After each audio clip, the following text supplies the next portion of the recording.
El Imperio Romano. Isaac Asimov. Capítulo 2. El linaje de Augusto, la sucesión. Augusto se hallaba ya en sus 70 y tantos años, y la sombra de la muerte se cernía sobre él. Debía preocuparse por la sucesión, la cuestión de quién iba a sucederle como princeps. Si hubiese sido rey, su pariente más próximo habría podido sucederle automáticamente, pero no lo era. Era el primer princeps, y no existía ninguna tradición sobre la manera de elegir al siguiente. Estaba claro para Augusto que si moría sin tomar medidas para la sucesión, varios generales podían tratar de convertirse en emperadores, usando sus ejércitos para tal fin, y las guerras civiles comenzarían nuevamente. Por ello, Augusto tenía que elegir un sucesor antes de morir, y hacer que el Senado y el pueblo lo aceptasen de antemano. Naturalmente le habría gustado elegir a alguien de su propia familia para tal fin. La elección obvia en tales circunstancias habría recaído en un hijo propio, pero Augusto no tenía hijo varón. Solo tenía una hija, Julia, quien había trastornado y disgustado a Augusto con su modo de vida airado y amante del placer. Había puesto en ridículo su programa de reformar las costumbres romanas y fue enviada al exilio. Pero su primer marido había sido Marco Vipsanio Agripa, íntimo amigo y consejero de Augusto desde sus días escolares, cuando habían estudiado juntos. Cuando Augusto, que tenía escasas dotes militares, luchaba por el poder sobre el ámbito romano, fue Agripa quien combatió y ganó batallas para él. En la paz que siguió, Agripa supervisó la reconstrucción de Roma y construyó su más bello templo, el Panteón, todos los dioses, además de una cantidad de acueductos para asegurar el suministro de agua de la ciudad. Este Agripa y la hija de Augusto, Julia, tuvieron 5 hijos antes de morir Agripa en el año 12 a.C. Por tanto, Augusto tenía 5 nietos que eran también hijos del querido y leal amigo del emperador, Agripa. Y 3 de ellos eran varones. Los 2 hijos mayores, Cayo César y Lucio César, eran esperanzadores.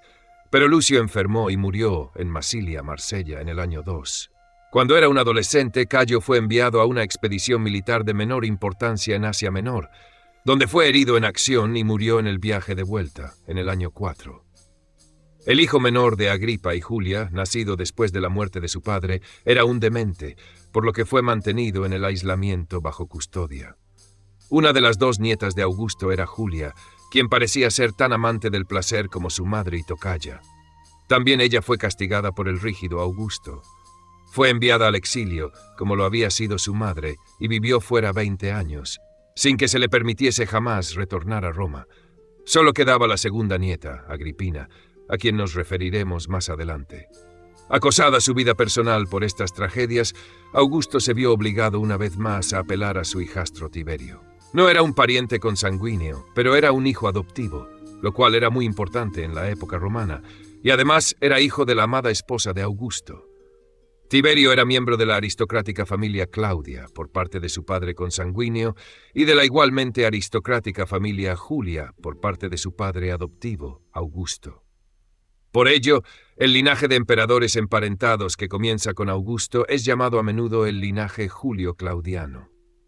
Otra ventaja de Tiberio era que estaba en la edad adulta, pues tenía 50 y tantos años de edad en los últimos años de Augusto, y era un general de probada capacidad. También era honesto, concienzudo y de una rígida moral. No había duda de que gobernaría bien. Por desgracia, era un individuo severo y retraído, sobre todo desde su forzado divorcio de su amada esposa, y no inspiraba simpatía a nadie. Posteriormente, hubo historiadores que afirmaron que Tiberio había preparado todo de un modo malvado y engañoso con la ayuda de su madre, Livia.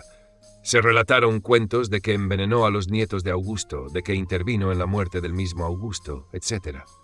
Se ennegreció su figura y se lo presentó como un monstruo de crueldad y lujuria.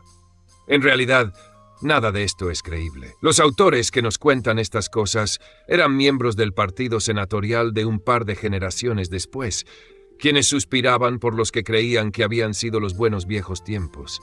Sentían rencor hacia los emperadores que habían puesto fin a la República y se deleitaban escribiendo historias escandalosas sobre ellos. Escuchar a estos historiadores es como escuchar a los columnistas chismosos de los periódicos sensacionalistas y creer todo lo que dicen sobre las celebridades. Finalmente, en el año 14, 767 desde la fundación de la ciudad, Augusto yacía en su lecho de muerte. Tenía 77 años y había reinado 43. Entre sus últimas palabras dirigidas a quienes lo rodeaban, se cuentan las siguientes. ¿Creéis que he desempeñado bien mi papel en la vida? Si es así, aplaudid. Ciertamente desempeñó bien su papel en la vida. El imperio estaba bien afirmado y sus 5 millones de ciudadanos y casi 100 millones de no ciudadanos estaban en paz. Todos los siglos de luchas de la historia antigua parecían haber llegado a su culminación en este último gobierno mundial pacífico e ilustrado. Solo era menester conservarlo así el mayor tiempo posible. Tiberio. Cuando Augusto agonizaba, Livia, quien vivió 15 años más, pues murió en el año 29 a la notable edad para aquellos tiempos de 86 años, envió mensajeros a Tiberio. Estaba en camino hacia Iliria para emprender una campaña, pero al recibir el mensaje se puso inmediatamente al mando del ejército y retornó a Roma para asumir el cargo de emperador. Como había hecho antaño Augusto, ofreció ceder todos los poderes y restaurar la república. Pero nuevamente, esto solo era un recurso para obligar al Senado a otorgarle esos poderes personalmente. Así sería emperador por la voluntad del Senado, tanto como por la de Augusto, y su posición sería totalmente legal y doblemente segura. El Senado lo comprendió, y comprendió también los peligros de la anarquía que sobrevendría si, por un extraño azar, Tiberio hablase en serio. Se apresuraron a otorgarle todo el poder imperial. Al subir al poder, Tiberio tuvo que hacer frente a la rebelión de algunas legiones del Danubio y del Rin. Envió a su hijo Druso César, llamado a veces Druso el joven para distinguirlo de Druso el viejo, que había sido el hermano de Tiberio, para que se hiciese cargo de las legiones danubianas. Druso el joven se las arregló para hacer entrar por vereda a los amotinados. La situación en el Rin era más peligrosa. Desde la derrota de Varo, la frontera del Rin era particularmente vulnerable, y hubo que hacer esfuerzos especiales para mantener elevada la moral allí. Los soldados romanos del Rin habían idolatrado a Druso el Viejo, quien en el año 15 a.C. tuvo un hijo llamado Germánico César, en honor de las victorias de su padre sobre los germanos. El niño solo tenía 6 años cuando murió su padre. Pero cuando Arminio obtuvo su gran victoria sobre las legiones de Varo, Germánico tenía 24 años y era un gallardo joven y el modelo del joven noble romano. Más aún, se casó con Agripina, la virtuosa nieta de Augusto. Augusto estaba tan impresionado por su nieto político que lo envió a la frontera del Rin junto con Tiberio en los críticos días posteriores a la derrota de Varo. Actuaron allí con eficacia, y cuando Augusto estaba arreglando las cosas para que Tiberio le sucediese en el trono imperial, el viejo emperador insistió en que Tiberio adoptase a Germánico como su hijo y heredero, con exclusión del propio hijo de Tiberio. Este así lo hizo. En el año 14, Germánico fue enviado al Rin por segunda vez, y solo, mientras Tiberio fue enviado a Iliria. Cuando Augusto murió y Tiberio retornó para recibir los honores imperiales del Senado, Germánico permaneció en el Rin y tuvo que hacer frente a las legiones que se habían rebelado repentinamente.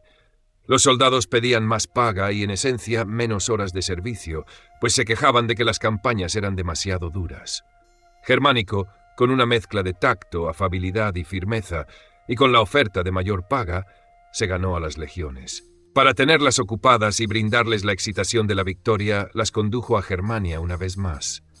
Derrotó a los germanos en varias batallas y les demostró que la victoria sobre Varo fue una excepción, y no sería fácil que se repitiese. Hasta condujo su ejército por el bosque de Teutoburgo, donde hallaron los descoloridos huesos de las 3 legiones de Varo y enterraron los restos. Germánico tuvo ocasión de luchar contra Arminio y sus germanos y los derrotó, haciendo con ellos gran carnicería y recuperando los pendones perdidos por las legiones de Varo. A juicio de Tiberio se había hecho algo muy importante. Los germanos habían recibido una lección y ya no presumirían de su única victoria. Sin embargo, al igual que Augusto, creía que era inútil tratar de restablecer la línea del río Elba. Era demasiado costoso, en dinero y en hombres, para el valor que parecía asignarle Tiberio. Por ello, en el año 16, ordenó a las legiones romanas que volvieran al Rin y llamó a Germánico. Los cotillas senatoriales de tiempos posteriores estaban seguros de que lo había hecho por celos y que odiaba a su sobrino, de quien se suponía que se sentía receloso por ser su heredero, y a quien temía por su popularidad en el ejército. Pero esto no es en modo alguno cierto. El juicio estratégico de Tiberio era correcto. Los germanos habían recibido una lección y la frontera del Rin permanecería en calma durante 2 siglos más. Por otro lado, Germánico había perdido un considerable número de soldados y sus victorias no habían sido fáciles. De haber continuado su campaña, es muy posible que los germanos con el tiempo llegasen a obtener una segunda victoria, a la que hubiera seguido una invasión germánica de la Galia, con consecuencias imprevisibles. Parece demostrado que Tiberio no estaba realmente celoso de Germánico por el hecho de que puso al joven en un cargo de poder en la parte oriental del imperio. Su misión en el este era dirimir las cuestiones concernientes a Armenia. Partia nuevamente estaba creando problemas allí, como iba a hacerlo muchas veces en el futuro. Germánico, por desgracia, no tuvo oportunidad de resolver este problema. En el año 19 murió a la edad de 34 años. Esto en sí mismo no tiene nada de sorprendente. Solo en tiempos modernos se ha hecho posible combatir las enfermedades infecciosas. En la antigüedad había muchas enfermedades e infecciones que eran fatales y que hoy ni siquiera son serias. La esperanza de vida media en la época romana era mucho más corta que hoy. Aunque algunos individuos, como Augusto y Livia, vivían hasta avanzada edad, el promedio de vida entre los romanos era probablemente de unos 40 años. Sin embargo, nunca parecía admitirse esto cuando una figura popular moría joven por alguna causa poco clara, particularmente si podía heredar una posición de poder. Los chismosos de entonces y de épocas posteriores siempre supusieron lo peor y más escandaloso. Inmediatamente surgieron rumores, por ejemplo, de que Tiberio había hecho envenenar a Germánico, y la mujer de este, Agripina, parece haberlo creído. Pero Tiberio no tuvo con sus herederos más suerte que Augusto. Si Tiberio envenenó a Germánico para ser emperador a su propio hijo, esta esperanza quedó frustrada. En el año 23, Druso el joven murió a la edad de 38 años. Tiberio continuó la política prudente de Augusto, tanto en la paz como en la guerra. Al igual que Augusto, no intentó costosas y arriesgadas conquistas extranjeras por mor de la conquista misma. Como Augusto, vigiló para que las provincias fuesen gobernadas honesta y eficientemente. Cuando pudo, aprovechó la oportunidad para unificar el imperio anexando un reino satélite como provincia, pero no por la fuerza. En cambio, aprovechaba algún momento estratégico, como cuando moría un viejo rey. Así, cuando murió el rey de Capadocia en el este de Asia Menor en el año 17, Tiberio la convirtió en provincia romana. Tiberio era ya de edad cuando se convirtió en emperador. A los 65 años estaba fatigado, en verdad, y solo deseaba dejar la carga del gobierno sobre hombros más jóvenes. En otras palabras, deseaba elegir el equivalente de un primer ministro. Eligió para tal fin a Lucio Sejano. Este era el jefe de la guardia pretoriana que, bajo Augusto, había sido dispersada por Italia en pequeños destacamentos. Sejano persuadió a Tiberio de que ordenase a esos hombres que se concentraran en un campamento cercano a Roma. Esto hacía que estuviesen más a mano en caso de una emergencia y aumentaba el poder de Sejano.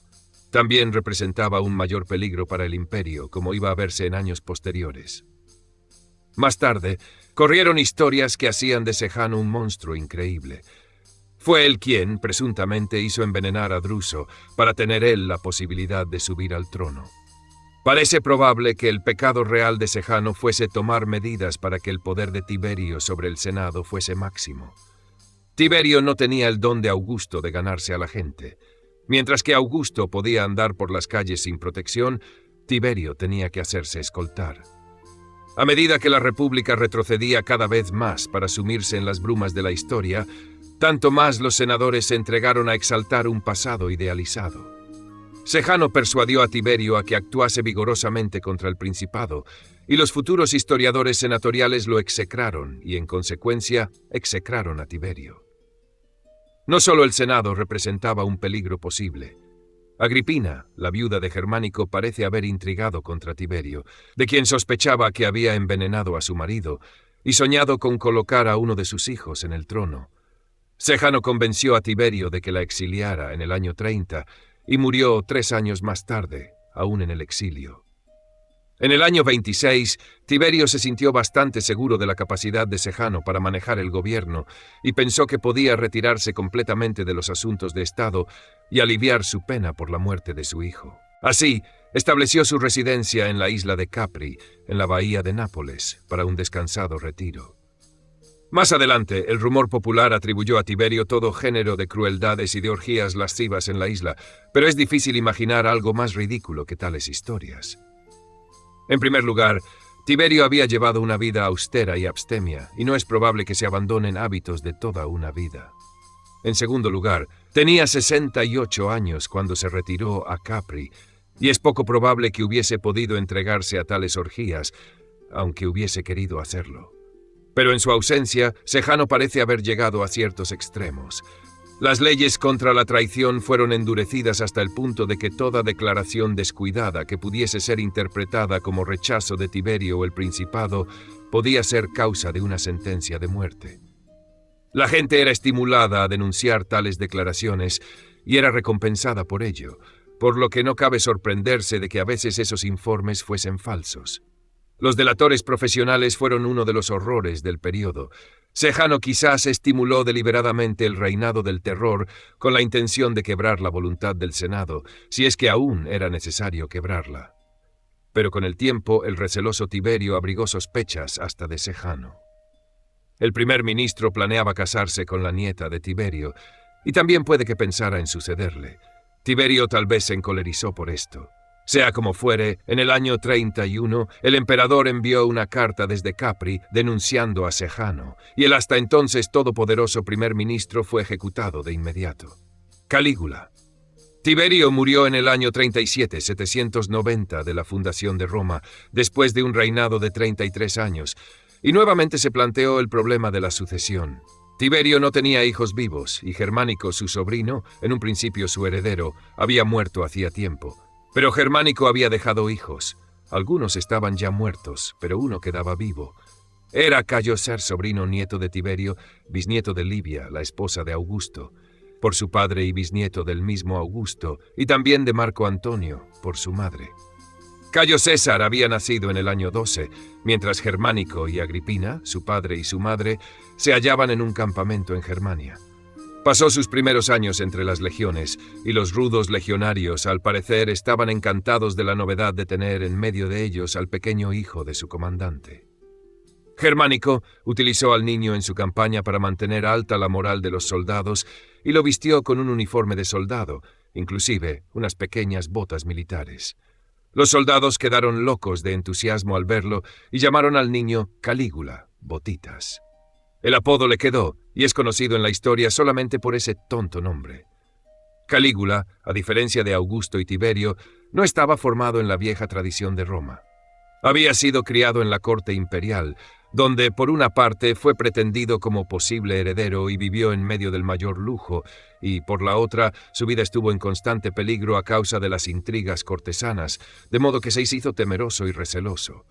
Tuvo como amigos a varios de los príncipes de los reinos satélites orientales, quienes estaban en Roma por una u otra razón. Uno de ellos era Herodes Agripa, nieto del primer Herodes de Judea. De estos amigos, Calígula aprendió a gustar del tipo oriental de monarquía. El gobierno de Calígula se inició con tranquilidad y fue de hecho saludado con regocijo, pues la corte era más alegre que en los días del viejo y sombrío Tiberio, y el joven emperador parecía liberal y agradable. Era tan liberal, en efecto, que gastó alegremente en un año todo el excedente que Augusto y Tiberio habían ahorrado prudentemente en el tesoro durante casi 70 años de cuidadoso gobierno. Pero en el año 38, Calígula cayó gravemente enfermo, y cuando se recuperó todo cambió. No hay duda de que la enfermedad había afectado a su mente y que estuvo totalmente desequilibrado durante los últimos escasos años de su vida. Los futuros historiadores senatoriales hicieron remontar su enfermedad mental a sus años tempranos y lo consideraron un monstruo desde el principio, y aunque indudablemente exageraron, quizás haya algo de verdad en esto. Después del año 38, la manía de gastar de Calígula aumentó y se vio obligado a tomar medidas excepcionales para obtener el dinero que necesitaba. La necesidad de dinero constituye una fuerte tentación a la tiranía, pues si un hombre rico es condenado por traición y ejecutado, puede confiscarse su propiedad por el Estado e ir a manos del emperador. Que la acusación sea injusta, no importa. Como ejemplo particularmente flagrante, Calígula hizo que Ptolomeo, el inofensivo rey de Mauritania y también descendiente de Marco Antonio, fuese llevado a Roma y ejecutado. Entonces pudo confiscar el tesoro mauritano. Calígula trató de convertir el principado de Augusto en una monarquía oriental y de hacerse adorar como ser divino. En realidad, en las más antiguas culturas, con la conspicua excepción de los judíos, se otorgaba un culto divino a seres humanos muertos y a veces a los vivos. Los emperadores romanos a menudo fueron deificados después de su muerte y se les rendía honores rituales rutinarios. Esto no significaba mucho en una sociedad politeísta y agradaba al Senado, pues era este el que debía votar o no los honores divinos. Ocurrió a menudo que el único modo en que el Senado pudo vengarse de un emperador que lo tiranizó en vida era negarle honores divinos después de su muerte. Ello no afectaba al emperador muerto, desde luego, pero hacía sentirse satisfechos a los senadores vivos. Pero en su megalomanía, Calígula fue más allá y quiso que se le otorgaran honores divinos mientras aún vivía. Esto iba contra las costumbres romanas, pero no carecía de precedentes en otras culturas. Los faraones egipcios, por ejemplo, eran considerados dioses vivientes. Esto no era tan ridículo para los egipcios como nos parece hoy, pues mucho depende de la definición de Dios que se dé. La seguridad y la ceremonia de que se rodea un jefe de Estado moderno no lo hace similar a un Dios a nuestros ojos. Quienes somos conscientes del poder trascendente del Dios que adoramos, pero hubiese podido hacerle parecer un Dios a una cultura antigua, para quienes los dioses muy a menudo tenían debilidades humanas entre sus características. Más para los romanos, la vista de un joven emperador vestido como Júpiter y que exigía la colocación de su propia estatua en lugar de la de Júpiter en los templos era muy inquietante. Augusto y Tiberio solo habían sido primeros ciudadanos. Su título era el de Princeps. Cualesquiera que fuesen sus poderes, en teoría no eran más que ciudadanos romanos, y otros ciudadanos romanos eran sus iguales, siempre en teoría. Pero si Calígula se convertía en un rey dios, sería mucho más que un ciudadano. Todos los pueblos del imperio, incluidos los ciudadanos romanos, serían sus súbditos y esclavos por igual. Entonces, un ciudadano romano no tendría más derechos que cualquier provinciano no ciudadano. Se formaron conspiraciones contra Calígula. Una de ellas finalmente tuvo éxito y, en el año 41, 794 de la fundación de Roma, Calígula, junto con su mujer y su hija, fueron asesinados por un contingente de la Guardia Pretoriana. Aún no tenía 30 años por entonces. Claudio. En cierto modo, este primer asesinato de un emperador, no el último, ni mucho menos, fue una oportunidad excepcional para el Senado. Ahora que un emperador loco había mostrado lo que podía hacer, la eliminación del principado se presentaba como una conclusión natural. La imagen de éste se había elevado después de 70 años de gobierno firme y razonable, pero ahora se había manchado en forma permanente, pues evidentemente daba a jóvenes locos el poder de vida o muerte sobre todos los dominios romanos. Esta, pues, era una buena oportunidad para restaurar la República. Desgraciadamente para el Senado, la decisión no la tomarían los senadores. Los soldados habían dado muerte al emperador y fueron ellos quienes eligieron uno nuevo. Ocurrió que el tío de Calígula estaba con este en el momento de su asesinato. Este tío, Claudio, Tiberio Claudio Druso Nerón Germánico, era el hermano menor de Germánico e hijo de Druso el Viejo, los dos héroes militares de los primeros días del imperio. Claudio, a diferencia de su hermano y de su padre, era enfermizo y de apariencia poco atractiva, por lo que se lo dejó de lado y fue postergado. Juzgó más seguro cultivar la oscuridad y estaba difundida la creencia de que era un deficiente mental, lo cual probablemente contribuyó a protegerlo contra las intrigas, pues no parecía ser una amenaza para nadie. En realidad, Claudio no era en absoluto un débil mental, sino un sabio que realizó investigaciones históricas y escribió valiosas obras sobre los etruscos y los cartagineses. Pero esto probablemente convenció aún más a los miembros más alegres de la aristocracia romana de que era un excéntrico. Calígula tal vez sintió cierto afecto por su inocuo tío, o quizá lo consideró como un divertido bufón para la corte. A comienzos del reinado de Calígula fue cónsul junto con el emperador, y como ya dijimos, se hallaba con Calígula cuando irrumpieron los asesinos.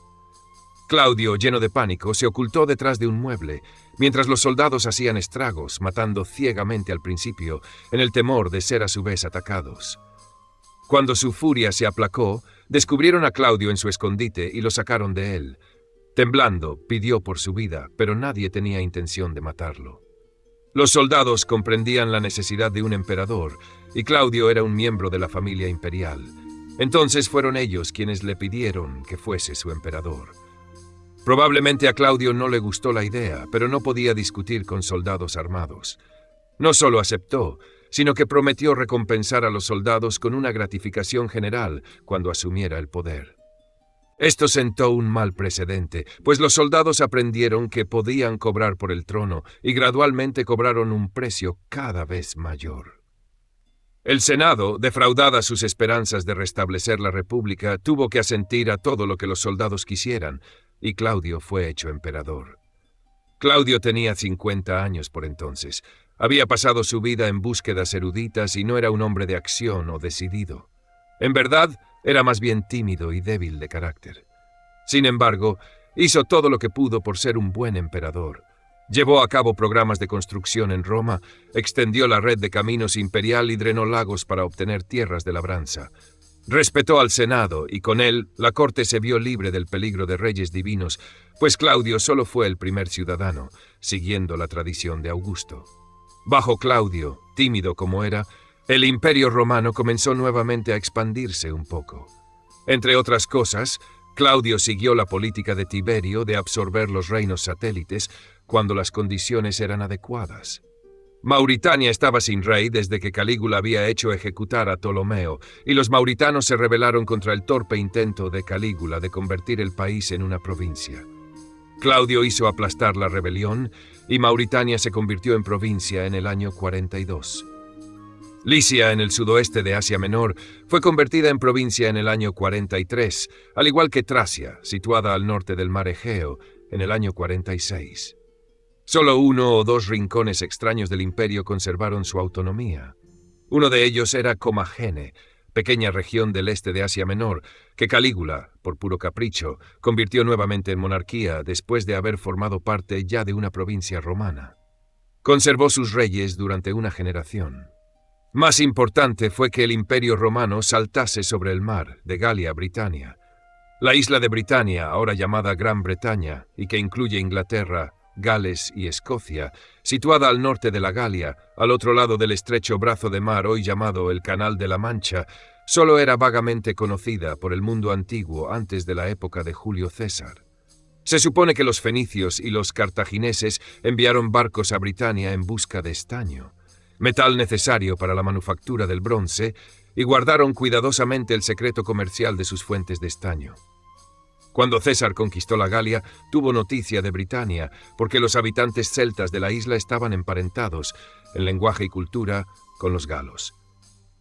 Más aún, sintiéndose seguros en su isla, no vacilaron en enviar ayuda a los galos en su lucha contra los romanos. Para poner fin a eso, César organizó 2 incursiones en Britania, en el año 55 y en el año 54 a.C. En la segunda obtuvo considerable éxito, pues avanzó más allá del río Támesis. Pero no tenía intención por entonces de enredarse en esa isla distante y, cumplido su propósito de atemorizar a los britanos, se marchó para proseguir sus tareas de mayor importancia. Los britanos tuvieron un respiro de casi un siglo. Pero al observar que el poder romano se afirmaba cada vez más en la Galia y al ver a los mismos galos cada vez más romanizados, aumentó su inquietud. Juzgaron que era beneficioso para su propia defensa seguir estimulando la agitación en la Galia. Bajo Claudio, la situación en la Galia se había vuelto más favorable a los romanos y menos favorable para los britanos. La estrecha política de Augusto y Tiberio con respecto a la ciudadanía fue modificada y se concedió esta a los galos distinguidos. Esta visionaria acción contribuyó a hacer de esa tierra una base segura para una mayor expansión del poder romano. En el año 48, una generación después de la muerte de Augusto, el número de ciudadanos romanos se elevaba a unos 6 millones. La política interna de Britania hizo también parecer aconsejable una invasión. Un gobernante prorromano de Britania, Cunovelino, el Cymbeline de la obra de Shakespeare, había muerto y sido sucedido por un par de hijos antirromanos. Un líder britano prorromano pidió ayuda a Roma contra los nuevos gobernantes, y Roma respondió al llamado. Un ejército romano desembarcó en el sudeste de Inglaterra, la moderna Kent, en el año 43, 796 desde la fundación de Roma. La Inglaterra meridional, ya pacíficamente invadida por el comercio y por consiguiente semi-romanizada, fue conquistada y convertida en una provincia del imperio. El mismo Claudio se unió al ejército y su joven hijo, nacido el año anterior, recibió el apodo de británico. Los britanos resistieron con bravura, particularmente en las salvajes regiones montañosas del norte y el oeste. El líder britano Caractaco solo fue capturado en el año 51. Luego, en el año 61, una feroz revuelta por parte de Búdica, a menudo incorrectamente llamada Boadicea, reina de una región de Inglaterra oriental, al norte del Támesis, casi deshizo toda la labor romana al exterminar prácticamente a una legión romana. Pasaron unos 30 años antes de que lo que es ahora Inglaterra y Gales quedase razonablemente pacificado. En el interior, Claudio tuvo problemas porque fue gobernado y dominado por sus mujeres. Su tercera mujer, con quien se casó por la época en que se convirtió en emperador, era Valeria Mesalina, madre de Británico. Los posteriores historiadores senatoriales le atribuyeron una cantidad tan sorprendente de vicios que la palabra Mesalina ha llegado a ser usada para designar a cualquier mujer inmoral y depravada. Al parecer, el mismo Claudio se convenció finalmente de que quizá Mesalina planeaba matarlo y reemplazarlo por uno de sus amantes, pues ordenó que la ejecutaran en el año 48. Luego se casó con Agripina, hermana de Calígula y sobrina suya. Ella había estado casada antes y tenía un hijo, Domicio, quien adoptó los nombres imperiales de Nerón Claudio César Druso Germánico, cuando su madre fue emperatriz. Es conocido en la historia como Nerón. Era nieto de Germánico y tataranieto de Augusto. La máxima aspiración de Agripina era hacer emperador a su hijo Nerón. Persuadió a Claudio de que adoptase a Nerón como hijo y lo hiciese su heredero con preferencia a su propio hijo británico, quien era más joven que Nerón. En el año 53, Nerón reforzó su posición mediante su casamiento con Octavia, hija de Claudio. En ese momento, Nerón tenía 15 años y Octavia 11. Logrado todo esto, Agripina no necesitaba más a Claudio. Según posteriores historiadores senatoriales, hizo envenenar a Claudio en el año 54, 807 desde la fundación de Roma, e hizo que la Guardia Pretoriana reconociese a Nerón como su sucesor mediante la promesa de una generosa gratificación. Si los soldados decían que sí, el Senado no estaba en condiciones de decir que no. Nerón fue el quinto emperador de Roma. Nerón, con 16 años de edad cuando ascendió al trono, inició su reinado, al igual que Calígula, de un modo que dio pábulo a esperanzas optimistas. Pero cuando se es joven y se descubre que uno puede satisfacer un deseo, cualquiera que sea, es difícil aprender mesura. Muy pronto, Nerón aprendió a barrer de su camino todo lo que pudiese ser una barrera para la continua satisfacción de sus deseos. Hizo envenenar a Británico, se divorció de su joven mujer, la desterró y más tarde la hizo desaparecer. En el año 59 se había vuelto tan perverso que no vaciló en hacer ejecutar a su madre porque trató de dominarlo como había dominado a Claudio. Extrañamente, a Nerón nunca le gustó realmente la tarea de gobernar. Lo que realmente deseaba era ser actor teatral. Era lo que hoy describiríamos como un apasionado por el teatro. Escribía poesías, pintaba cuadros, tocaba la lira, cantaba y recitaba tragedias. Ansiaba actuar en público y recibir aplausos. Es imposible, desde luego, saber si su actuación era eficiente, porque no hay ningún testimonio imparcial de lo que hacía. Obtenía grandes aplausos en todas las ocasiones y constantemente se le concedían premios destinados a actores profesionales, pero obedecía todo ello a que era bueno o a que era el emperador. Casi con seguridad, a lo último. Por otro lado, posteriores historiadores senatoriales ridiculizaron sus aptitudes, pero quizá no fue tan incompetente como decían ellos. De haber sido actor en vez de emperador, Nerón tal vez hubiera podido llevar una vida razonable y hasta lograr algún renombre. Hubiera podido ser un ciudadano respetable y hasta un hombre bueno. pero tal como estaban las cosas, su posición como emperador le brindó infinidad de oportunidades de pasar a la historia como uno de los más infames villanos que hayan vivido jamás. Más por entregado al lujo y por derrochador que fuese el gobierno personal de Nerón, la labor del imperio continuó. Nuevamente surgieron perturbaciones en el este, y el problema, como siempre, era el juego de la cuerda entre Roma y Partia por el estado tapón de Armenia, que estaba entre ellos. Poco después de la muerte de Claudio, el gobernador títere romano de Armenia fue muerto por las tribus fronterizas, y el rey Parto, aprovechando lo que juzgó que sería un periodo de trastornos en Roma, invadió Armenia y puso en el trono a su hermano Tiridato. Nerón envió a Cneo Domicio Corbulón al este para que se hiciese cargo de la situación. Corbulón había prestado servicios con eficacia en Germania bajo Claudio y era un general muy competente. Pasó 3 años reorganizando las legiones en el este y revitalizando su moral. En el año 58, 811 desde la fundación de Roma, invadió Armenia, y en el curso del año siguiente ocupó el país, expulsando a los partos y poniendo en el trono a un nuevo títere romano. Si Corbulón hubiese tenido libertad, Partia habría sufrido una resonante derrota. Pero Nerón cuidaba de que ningún general tuviese demasiado éxito y reemplazó a Corbulón por un general mucho menos competente que en el año 62 sufrió una gran derrota. Luego, Corbulón fue puesto nuevamente en el mando y logró restablecer la situación de modo que las cosas terminaron en un empate.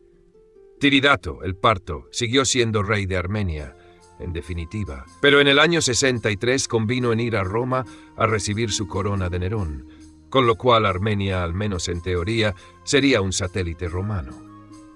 Pero entretanto surgió una crisis en Judea. La inquietud aumentaba entre los judíos bajo el gobierno de los Herodes y los procuradores. Sus esperanzas mesiánicas se agudizaron y ya no estaban dispuestos de ningún modo a transigir en cuestiones religiosas. El recuerdo de los macabeos y su rebelión gloriosamente triunfante en defensa de su religión y contra Antíoco IV permanecía fresco en sus mentes. Así, continuamente se oponían a toda forma de homenaje que pudiese concebirse como un culto del emperador o de cualquiera de los símbolos del imperio. Cuando Poncio Pilato entró en Jerusalén con estandartes en los que estaba pintada la figura del emperador Tiberio, estallaron violentos desórdenes entre la población, porque la pintura era considerada como un ídolo. Poncio Pilato estaba asombrado, pues no hallaba nada de perjudicial en una bandera de combate. Pero Tiberio no deseaba rebeliones innecesarias y costosas por una causa tan trivial y ordenó quitar los perturbadores símbolos. Pero tal conducta intransigente, tal certidumbre de que su Dios era el único Dios verdadero y que todos los otros objetos de culto eran malos y repugnantes, hizo a los judíos cada vez más impopulares entre los otros pueblos del imperio, que aceptaban una multiplicidad de dioses y eran en gran medida indiferentes con respecto a las creencias de sus vecinos. Los judíos eran particularmente impopulares entre los griegos, quienes consideraban que su cultura era la única y verdadera cultura y tenían tan pobre opinión de otras culturas como los judíos de otros dioses. En Alejandría, la capital de Egipto, la mayor ciudad de habla griega en el mundo a la sazón, y que solo cedía en importancia ante Roma en todo el imperio, había una gran colonia de judíos que seguían apegados a sus tradiciones y casi constituían una ciudad dentro de otra. Habían recibido privilegios especiales de Augusto, quien les estaba agradecido por su apoyo al final de la guerra civil, tales como la exención de participar en los rituales que tenían por objeto la persona del emperador y la del servicio militar. También esto fastidiaba a los griegos. Los griegos de Alejandría iniciaron disturbios antisemitas, y los judíos enviaron una delegación a Calígula para pedir justicia. Los griegos, inseguros sobre la actitud que adoptaría el emperador loco, se apresuraron a enviar una delegación rival para argumentar que los judíos se negaban a participar en el culto al emperador y por ende eran traidores. Calígula, deseoso de hacerse adorar en forma absoluta, ordenó colocar su estatua en los diversos templos del imperio. En muchos lugares la orden fue obedecida inmediatamente. ¿Qué importaba un bloque de piedra más o menos en un templo? Pero Calígula ordenó específicamente que su estatua fuese colocada en el templo de Jerusalén, a lo que los judíos se opusieron. La idea de que una figura humana fuese adorada en la casa del único Dios verdadero era completamente inaceptable para los judíos, y estaban dispuestos a morir antes que acceder a ello. El gobernador de Siria escribió a Calígula contándole esto, y postergó desesperadamente la aplicación de la orden. En su cólera, Calígula quizá habría ordenado la destrucción de Judea, pero fue asesinado justo a tiempo para impedir una insurrección, y como consecuencia de ello la destrucción se postergó una generación más. Claudio, al convertirse en emperador, puso a Herodes Agripa, viejo amigo de Calígula, en el trono de Judea, otorgándole nuevamente cierto grado de autonomía. Herodes se esforzó para ganarse a los judíos, y efectivamente alcanzó gran popularidad, pese a ser idumeo. Se cuenta que durante una Pascua lloró por no ser judío, y que los espectadores, también llorando, exclamaron: «Tú eres un judío y eres nuestro hermano». Lamentablemente, su reinado fue breve, pues terminó con su muerte 3 años más tarde, en el año 44.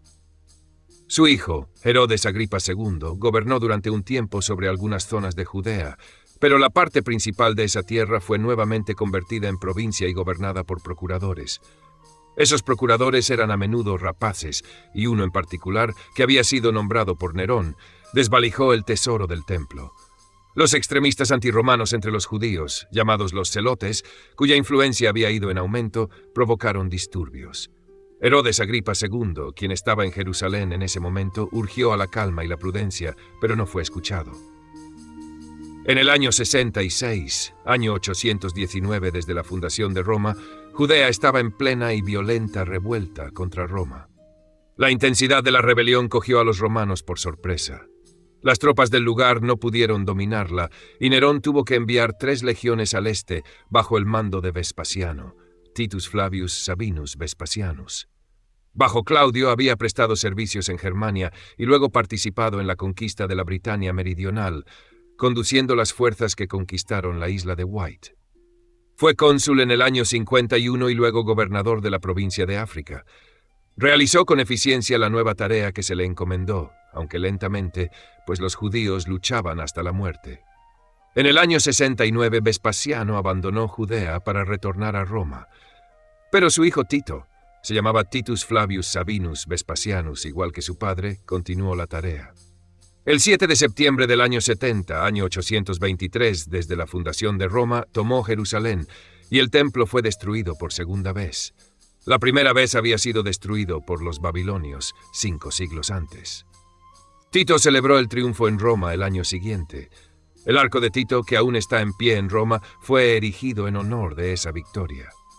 Los judíos que sobrevivieron y permanecieron en Judea se hallaron en medio de la devastación, con su templo destruido, su sacerdocio abolido y una legión romana permanentemente establecida en el lugar. La filosofía y los cultos. Sin embargo, la batalla entre la tradición romana y la religión judía fue llevada en cierto modo más allá de las fronteras de Judea. La lucha iba a ser larga y el veredicto diferente. La religión romana, tomada principalmente de los etruscos, era en un comienzo de naturaleza predominantemente agrícola. Sus numerosos dioses y espíritus representaban fuerzas de la naturaleza, y buena parte del ritual estaba destinado a asegurar la fertilidad del suelo, lluvias adecuadas y, en general, buenas cosechas. Esto es muy comprensible en una sociedad donde la alternativa a una buena cosecha era el hambre. Había también numerosos dioses y espíritus que presidían diferentes facetas del hogar y de la vida individual, desde el nacimiento hasta la muerte. Los ritos religiosos eran relativamente simples. Se adecuaban al tiempo de que podían disponer agricultores atareados. El principal refinamiento que el imperio introdujo en la vieja religión fue el culto imperial, en el cual se prestaba una especie de homenaje verbal al emperador y la emperatriz reinantes, y en el que los emperadores y emperatrices muertos recibían honores divinos.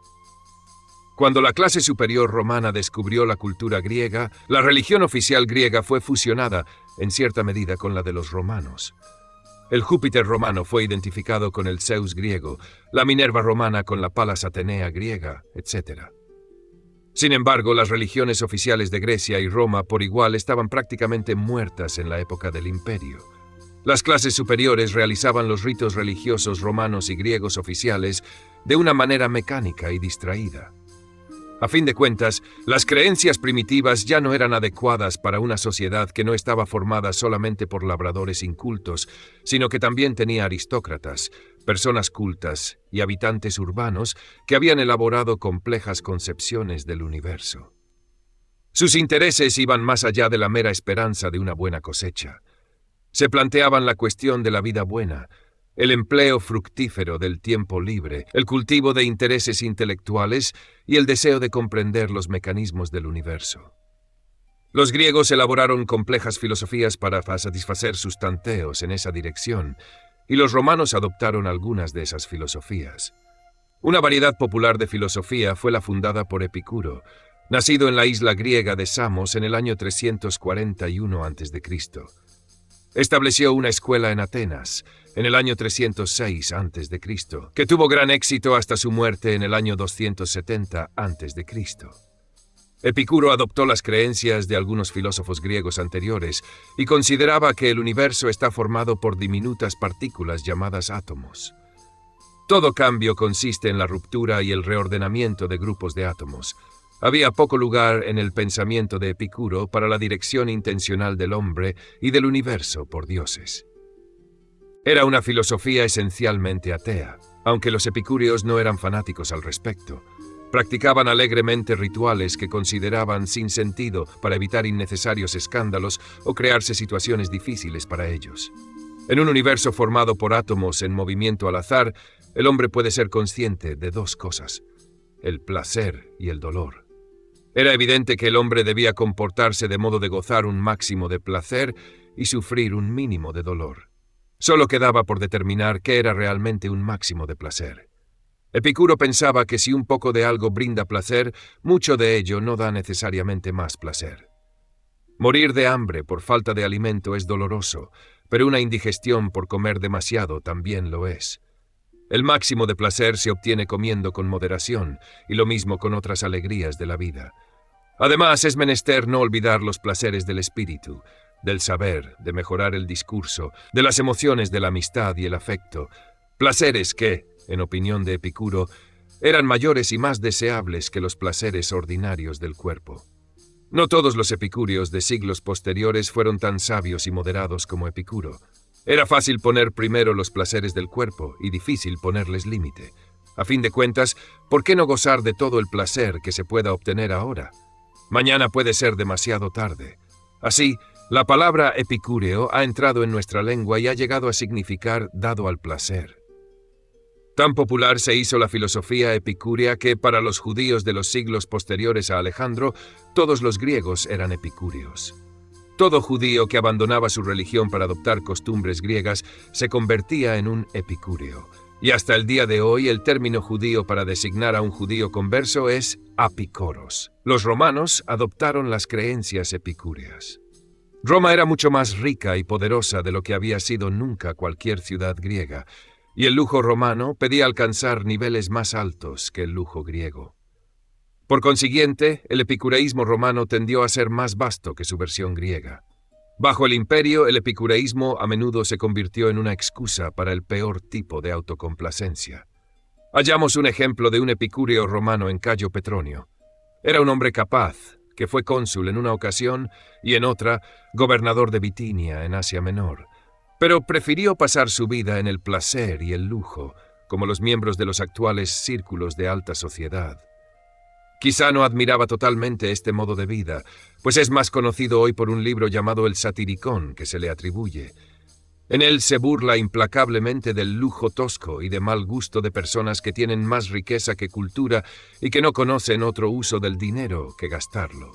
Sin embargo, tan famoso se hizo por sus juicios en materia de placer, que se convirtió en alegre compañero de Nerón, quien apelaba a él para imaginar nuevas diversiones y juegos de modo de pasar el tiempo placenteramente. Él era el árbitro de la elegancia, el juez en buen gusto y estilo, por lo que a menudo se lo llama Petronius Arbiter. Sin embargo, como muchos de los amigos y asociados de Nerón, Petronio tuvo mal fin. Las sospechas de Nerón, que eran siempre fáciles de despertar, cayeron sobre él, y Petronio prefirió suicidarse en el año 66 antes que esperar la muerte a manos de otros. Otra famosa escuela de filosofía griega fue fundada por Zenón, griego, posiblemente con algo de sangre fenicia, que había nacido en la isla semigriega y semifenicia de Chipre, aproximadamente por la época del nacimiento de Epicuro. Zenón, como Epicuro, fundó una escuela en Atenas y enseñaba en un lugar de la plaza del mercado que estaba adornado por un pórtico o porche con pinturas de escenas de la guerra de Troya. Era llamado la Stoa Poikile, el pórtico pintado, por lo que las enseñanzas de Zenón fueron llamadas estoicismo. El estoicismo admitía la existencia de un Dios supremo y parece haber estado en camino hacia un tipo de monoteísmo. Pero también creía que los poderes divinos podían descender sobre toda clase de dioses menores y hasta sobre los seres humanos que eran deificados. De este modo, los estoicos se adaptaron a las prácticas religiosas prevalecientes. El estoicismo comprendió la necesidad de evitar el dolor, pero no creyó que la elección del placer fuese el mejor camino para ello.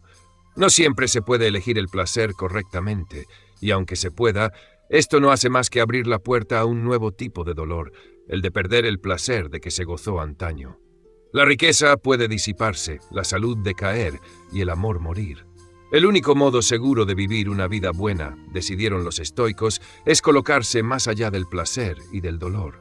Prepararse para no ser esclavo de la pasión o del temor, tratar la felicidad y la desdicha con indiferencia. Si no se desea nada, no se teme la pérdida de nada. Todo lo importante está dentro de uno mismo. Si somos dueños de nosotros mismos, no podemos ser esclavos de nadie. Si vivimos una vida rígidamente ajustada a un severo código moral, no necesitamos temer la torturante incertidumbre de las decisiones cotidianas. Hasta hoy, la palabra estoico es usada en castellano para significar indiferente al placer y el dolor. Naturalmente, tal filosofía no podía ser tan popular como la epicúrea, pero algunos romanos creían que las viejas virtudes romanas, la laboriosidad, la valentía y la firme devoción al deber, eran justamente las que valoraba el estoicismo. Por ello, hasta en los más fastuosos días del Imperio temprano, muchos se convirtieron a esta filosofía. El más conocido de los estoicos romanos de este periodo era Séneca, Lucio Auneo Séneca, nacido alrededor del año 4 a.C. en Córdoba, la moderna Córdoba de España. Su padre había sido un famoso abogado, y el joven Séneca también estudió Derecho, asistió a una escuela estoica de Roma y llegó a ser tan famoso como orador que atrajo la favorable atención de Calígula. Después de morir Séneca disgustó de algún modo a Mesalina, y ésta hizo que su marido, el emperador Claudio, lo desterrase de Roma en el año 41. Pero Mesalina fue ejecutada, y la siguiente esposa de Claudio, Agripina, hizo volver a Séneca en el año 49 para que fuese el tutor de su joven hijo Nerón. Séneca hizo todo lo que pudo para convertir a Nerón en un estoico, pero por desgracia sus enseñanzas no echaron raíces. Séneca escribió ensayos sobre la filosofía estoica y una serie de tragedias basadas en mitos griegos e imitando el estilo griego de Eurípides, pero tan llenas de resonancias y furias emocionales, extrañas en un estoico declarado, en lugar de sentimientos auténticos y pensamientos profundos, que no son muy admiradas en la actualidad, aunque son las únicas tragedias romanas que han llegado hasta los tiempos modernos. Sin embargo, fue lo bastante popular en su época como para despertar la envidia de Nerón. Tan orgulloso de su propia obra, no podía soportar la idea de que la sociedad romana, en general, pensara que era en realidad Séneca quien escribía con el nombre de Nerón. Séneca fue relegado a la vida privada y en el año 65 fue obligado a suicidarse, bajo la acusación de haber tomado parte en una conspiración contra el emperador. Pero no era de esperar que las clases más pobres de Roma se adhiriesen al epicureísmo o al estoicismo. Carecían de la riqueza y el ocio necesarios para ser epicúreos, por mucho que lo hubiesen deseado, y era un triste consuelo para ellas que se las instase a despreciar los placeres cuando no tenían ningún placer que despreciar. Se necesitaba algo más cálido y reconfortante, algo que un hombre pobre pudiese admitir, algo que prometiese una vida mejor después de la muerte para compensar la miserable vida sobre la tierra. Estaban, por ejemplo, las religiones mistéricas griegas, en las que los ritos no estaban al alcance de todos, sino solo de los iniciados en ellos. Se suponía que quienes participaban en ellos eran discretos con respecto a lo que experimentaban, Y de aquí viene la expresión religión mistérica, y el actual significado en castellano de la palabra misterio como algo secreto, inexplicado y hasta inexplicable.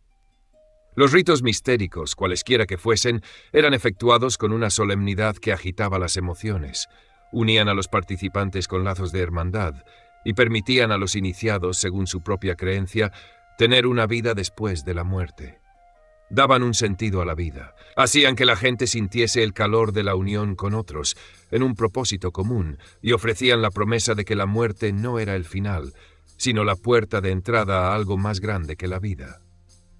La más venerada de las religiones mistéricas griegas era la de los misterios eleusinos, cuyo centro era Eleusis, lugar situado a unos pocos kilómetros al noroeste de la ciudad de Atenas.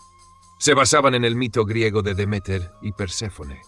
Perséfone fue raptada y llevada al reino subterráneo de Hades, pero fue devuelta. Esto aludía a la idea de la muerte de la vegetación en otoño y su renacimiento en la primavera, y más específicamente a la muerte del hombre seguida por un glorioso renacimiento. Otra variedad de este tipo de ritual eran los misterios órficos, basados en la leyenda de Orfeo, quien también descendió al Hades y apareció nuevamente. Aún después de la decadencia del poder político griego, las religiones mistéricas conservaron su importancia. Tan venerados eran los misterios eleusinos que Nerón, en ocasión de una visita oficial a Grecia en el año 66, pidió ser aceptado como iniciado. Pero se le negó porque había condenado a muerte a su madre, y este horrible crimen lo incapacitaba por siempre jamás para la comunión con los otros miembros de los ritos. Es un notable tributo al valor asignado a los misterios el hecho de que quienes los dirigían no quebrantasen sus reglas para admitir a Nerón, aunque en todos los demás aspectos los griegos tratasen de complacerlo todo lo posible. Así, celebraron competiciones especiales en las que Nerón pudo medir sus fuerzas con profesionales griegos de la poesía, el canto, la lira, las carreras de carros, etc. Y lo dispusieron todo para que recibiera el premio en todas las ocasiones. Más revelador aún de la importancia de los misterios es que Nerón, quien raramente permitía que lo contrariasen, no juzgara conveniente vengarse del insulto de ser rechazado por quienes se hallaban al frente de los misterios. Los misterios griegos llevaban la marca de la razón y la moderación griegas. Pero a medida que la influencia romana penetró cada vez más al este, entró en contacto con religiones orientales aún más emocionales y coloridas, muchas de las cuales también incluían el motivo de la muerte y renacimiento inspirado por el ciclo estacional de la vegetación. En Asia Menor existía un antiguo culto de Cibeles, la gran madre de los dioses, que en algunos aspectos era similar a la Deméter griega. Sus ritos se difundieron por Grecia en época temprana y en el año 204 a.C., cuando los romanos estaban cerca del fin de su larga batalla contra el general cartaginés Aníbal, también ellos empezaron a rendir culto a Cibeles. Una piedra consagrada a ella que había caído del cielo, indudablemente un meteorito, fue llevada con gran pompa de Asia Menor a Roma. Al principio, los romanos se sentían un tanto confusos en las ceremonias y ante los extraños sacerdotes que habían sido importados junto con la piedra, pero en la época del Imperio Temprano el culto de Cibeles llegó a ser uno de los más importantes en Roma. Las deidades egipcias también se hicieron populares. En tiempos griegos, el dios y la diosa egipcios más importantes eran Osiris e Isis. Osiris pasaba por la muerte y la resurrección. Se suponía que sufría una reencarnación física en el toro sagrado Apis. Para los griegos, Osiris Apis se convirtió en Serapis, y el culto de Serapis e Iris se hizo popular en Grecia alrededor del año 200 a.C. Un siglo más tarde, estos ritos empezaron a invadir Roma. Augusto, que era un hombre anticuado, los desaprobaba, pero Calígula les dio la sanción oficial. Las diosas como Deméter, Cibeles e Isis eran particularmente atractivas para las mujeres y, en verdad, para todos los que valorasen la compasión y el amor. Los dioses masculinos a menudo eran dioses de la cólera y la guerra, de modo que también los soldados podían tener el consuelo de la religión. De las tierras situadas al este del Imperio Romano, de Partia o de Persia, llegó Mitra, figura divina que representaba el sol. Siempre era pintado como un joven que apuñalaba un toro, y los ritos de iniciación incluían el sacrificio ritual de un toro. Las mujeres estaban excluidas de estos ritos, por lo que el mitraísmo era una religión esencialmente masculina y particularmente de soldados. Empezó a hacer sus primeras intrusiones en Roma por la época de Tiberio. El cristianismo. Quedan por mencionar las religiones que surgieron en Judea. La primera de ellas fue el mismo judaísmo, que se expandió desde Judea hacia el exterior con los judíos que se asentaban en las diversas ciudades del imperio, particularmente en el este, aunque también había una colonia bastante considerable en la misma Roma. En verdad, con el tiempo, los judíos que vivían fuera de Judea superaron en número a los que habían permanecido en la tierra tradicional, y aunque aprendiesen a hablar griego y olvidasen el hebreo, no olvidaron su religión.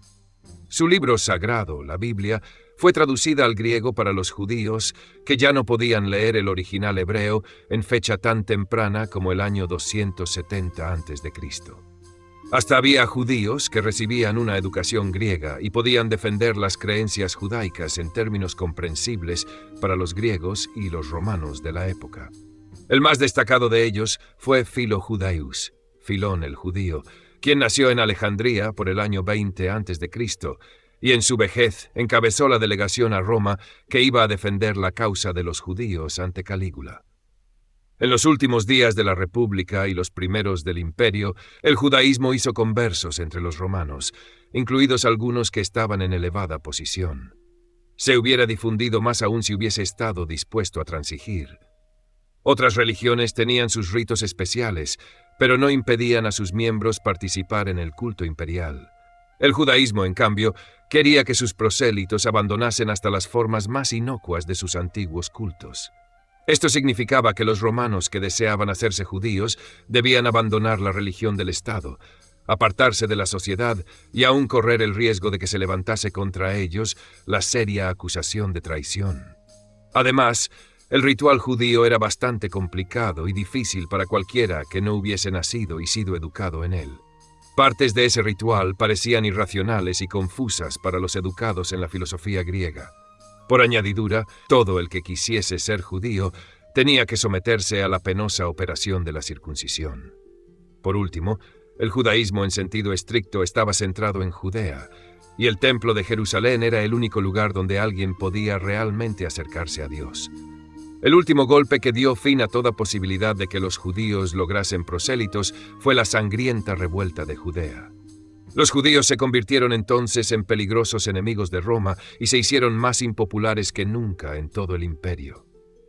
Sin embargo, el judaísmo no era una religión monolítica. Había sectas dentro de él, y algunas de ellas eran más afines a los diversos no judíos, gentiles del imperio que otras.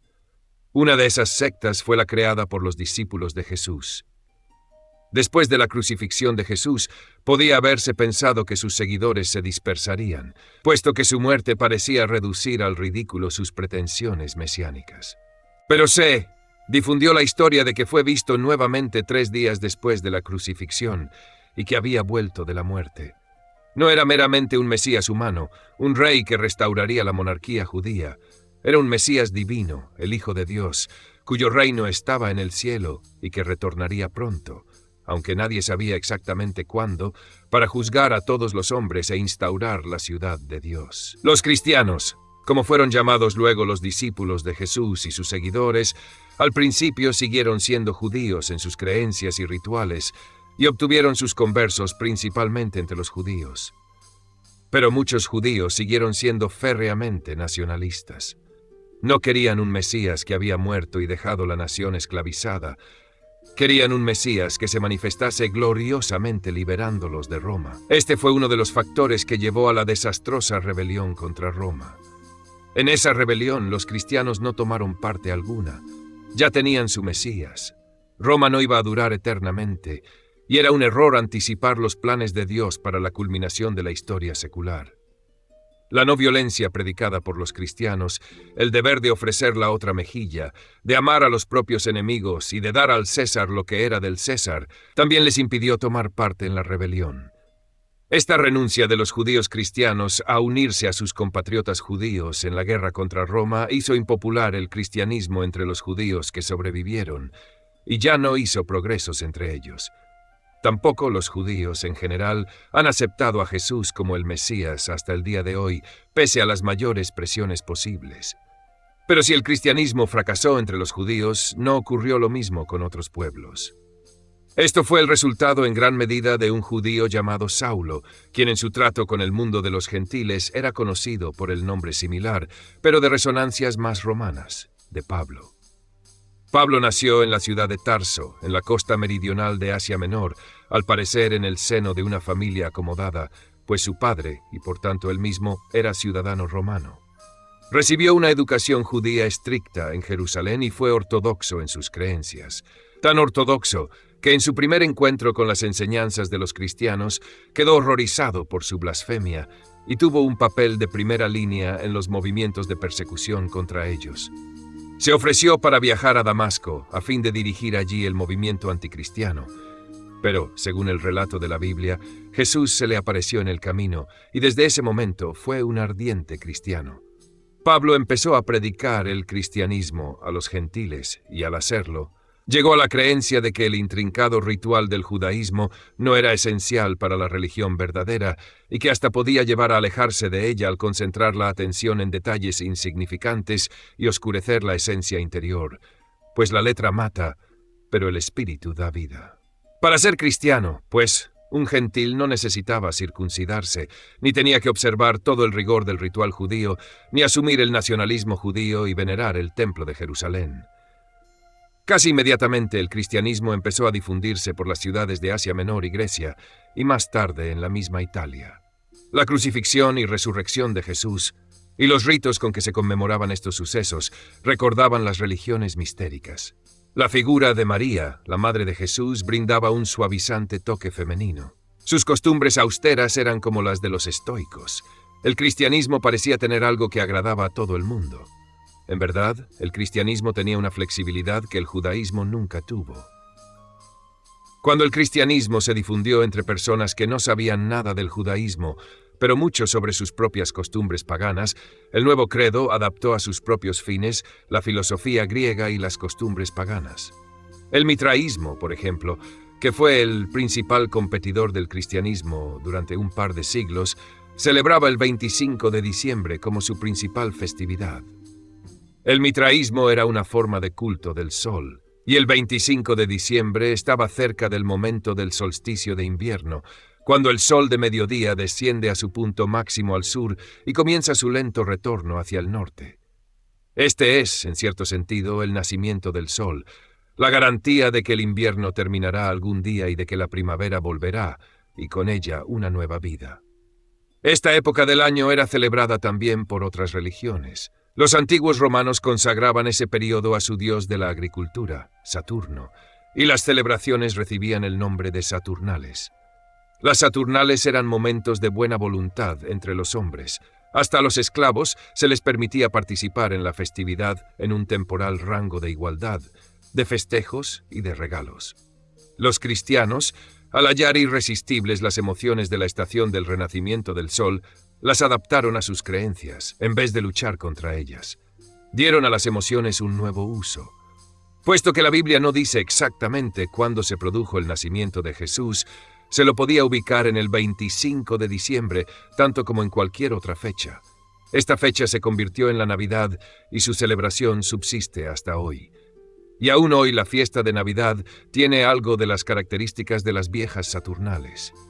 Para los romanos, en general, al menos durante el medio siglo posterior a la muerte de Jesús, los cristianos eran meramente otra secta judía. En verdad, parecían más fastidiosos que otras sectas judías, pues se esforzaban duramente por lograr conversos. Puesto que los cristianos no adoraban a los dioses romanos oficiales, eran considerados ateos. Y puesto que no participaban del culto imperial, eran considerados radicales peligrosos y posibles traidores. De hecho, los romanos juzgaban a los primeros cristianos de manera muy similar a como la mayoría de los norteamericanos de hoy juzgan a los comunistas. Este sentimiento llegó a un punto decisivo en el año 64, 87º año desde la fundación de la ciudad, cuando estalló un gran incendio que duró 6 días y destruyó casi totalmente la ciudad. No es difícil imaginar cómo puede empezar un incendio de este género. Las partes más pobres de Roma tenían construcciones de madera raquíticas y superpobladas. Los métodos modernos de prevención de incendios eran desconocidos y no existían los equipos modernos para la extinción del fuego. Era fácil que cualquier incendio que se produjese no pudiera ser dominado y destruyese la ciudad. Grandes incendios se habían producido en Roma antes de Nerón y otros más iban a tener lugar después de él. Pero al parecer, ese del año 64 fue el peor del que haya quedado noticia. Nerón estaba en Antium, la moderna Anzio, en la costa, a unos 50 kilómetros al sur de Roma, cuando el fuego estalló. Al recibir las noticias del incendio, Nerón volvió apresuradamente e hizo lo que pudo para organizar operaciones de rescate, creó refugios temporales para los que se habían quedado sin hogar, etc. Al parecer, su manía por el espectáculo pudo más que él en un momento. Al contemplar el terrible espectáculo de la enorme ciudad en llamas, iluminando el horizonte a su alrededor, recordó el incendio de la ciudad de Troya y, agarrando su lira, no pudo resistir la tentación de cantar alguna famosa canción sobre ese escenario. Esto ha sido recordado desde entonces en el relato de que Nerón tocaba el violín. El violín no fue inventado hasta muchos siglos después, mientras Roma ardía. Se hizo algún intento de modificar las condiciones que habían dado origen al fuego. Los peores tugurios quedaron totalmente arrasados y se intentó regular la reconstrucción, limitando la altura de los edificios y aumentando los materiales resistentes al fuego, al menos en los pisos inferiores. Hubiera sido una buena oportunidad para reconstruir Roma según un plan racional, pero los viejos propietarios tendían a reconstruir donde lo habían hecho antes, y Roma fue una ciudad tan enmarañada y sin plan como lo había sido antes. Nerón aprovechó la oportunidad para hacerse construir un nuevo y magnífico palacio de hormigón y ladrillos, construcción resistente y a prueba del fuego que se puso de moda en lo sucesivo, entre quienes podían permitírselo. El pueblo romano sospechó que el incendio había sido premeditado, y Nerón quizá pensó que sus enemigos difundirían la versión de que el mismo emperador había provocado el fuego. Nerón decidió adelantarse y acusó a los cristianos. Eran un fácil chivo emisario, y como resultado de ello se inició la primera persecución organizada contra los cristianos. Muchos fueron muertos obligados a enfrentarse desarmados con leones en la arena o de otras horribles maneras. Según la tradición, Pablo estaba en Roma por entonces, y también Pedro, el principal discípulo de Jesús y jefe de la comunidad cristiana de la ciudad. Pedro es considerado el primer obispo de Roma y, por lo tanto, el primer papa, según la doctrina católica romana. Se supone que Pedro y Pablo sufrieron el martirio en esa persecución, pero las persecuciones fueron llevadas a tales extremos que hasta según historiadores no cristianos, el populacho romano sintió piedad. En definitiva, tales persecuciones hicieron más para estimular el crecimiento del cristianismo que para impedirlo. El fin de Nerón. Nerón, como casi todos los primeros emperadores, desconfiaba de la aristocracia romana y hasta la temía. Siempre tuvo miedo de que los senadores soñasen con el poder y la gloria pasados, y por ende mantenía un ojo vigilante y una mano firme sobre ellos. La crueldad de Nerón solo sirvió para alentar al Senado a comparar su lamentable situación con la gloria del pasado y a conspirar contra el emperador. En el año 65 hubo un movimiento secreto para eliminar a Nerón y reemplazarlo por un senador llamado Cayo Calpurnio Pisón. Por desgracia, los conspiradores no actuaron con rapidez, sino que estuvieron indecisos durante el tiempo suficiente para que alguien informase a Nerón. El emperador actuó enérgicamente e hizo ejecutar a todos los que estaban relacionados, o de los que se sospechaba que lo estaban, con la conspiración. Séneca y Petronio fueron obligados a suicidarse a la sazón, y un poco más tarde también Corbulón, el triunfante general que había combatido a los partos. La muerte de Corbulón no podía ser popular en el ejército o entre los otros comandantes de los legionarios en particular. La ejecución de unos pocos senadores o aristócratas no preocupaba a un general, pero se inquietaba cuando se mataba a otros generales. También la revuelta de Judea era algo embarazoso para el orgullo romano, pues unos pocos y miserables campesinos judíos tenían en jaque a la flor del ejército romano. Lo más sencillo parecía culpar de ello a la mala administración del gobierno. Y era tanto más fácil cuanto que la gira de Nerón por Grecia era una muestra patente de la locura imperial, mientras los soldados morían. Este era el verdadero acto de tocar el violín mientras Roma ardía. La exhibición de Nerón en Grecia, donde intervino en varios juegos, también era indignante para todos aquellos romanos quienes aún creían que el jefe del gobierno romano debía ser un guerrero y un estadista, no un cómico de la legua. En diversos lugares, las legiones de las provincias se rebelaron y trataron de proclamar sus emperadores particulares. Nerón volvió apresuradamente a Italia en el año 68, año 821 desde la fundación de Roma, pero la situación empeoró. Las legiones de España proclamaron emperador a su comandante, Servio Sulpicio Galba. La guardia pretoriana lo aceptó y declaró a Nerón enemigo público. Lo único que a Nerón le quedaba por hacer era suicidarse. Después de muchas vacilaciones, se clavó una espada llorando mientras exclamaba, según la tradición, «¡Qué gran artista pierde el mundo!». Solo tenía 31 años en el momento de su muerte. Nerón fue el último emperador descendiente de Augusto. Si contamos a partir del año 48 a.C., cuando Julio César derrotó a Pompeyo, la casa Julia Claudiana dominó en Roma durante más de un siglo y dio un dictador y 5 emperadores. Pero la muerte de Nerón no destruyó la tradición julio-claudiana. Hubo docenas de emperadores después de Nerón, y aunque ninguno de ellos tenía una gota de la sangre de César y Augusto en sus venas, todos ellos adoptaron los títulos imperiales de César y Augusto. De hecho, la palabra César llegó a ser sinónimo de emperador, por lo que en tiempos modernos los emperadores de Alemania y de Austria-Hungría fueron llamados Kaiser, ortografía alemana y pronunciación correcta en latín, Kaiser. La palabra rusa zar o czar también deriva de Kaiser. Todavía en el año 1946, Bulgaria estaba gobernada por el zar Simeón II, y hasta el año 1947 hubo un emperador británico de la India cuyo título era Kaiser-i-Hind. Así, durante 2000 años después del asesinato de Julio César, su nombre pervivió entre los gobernantes del mundo. Fin del capítulo.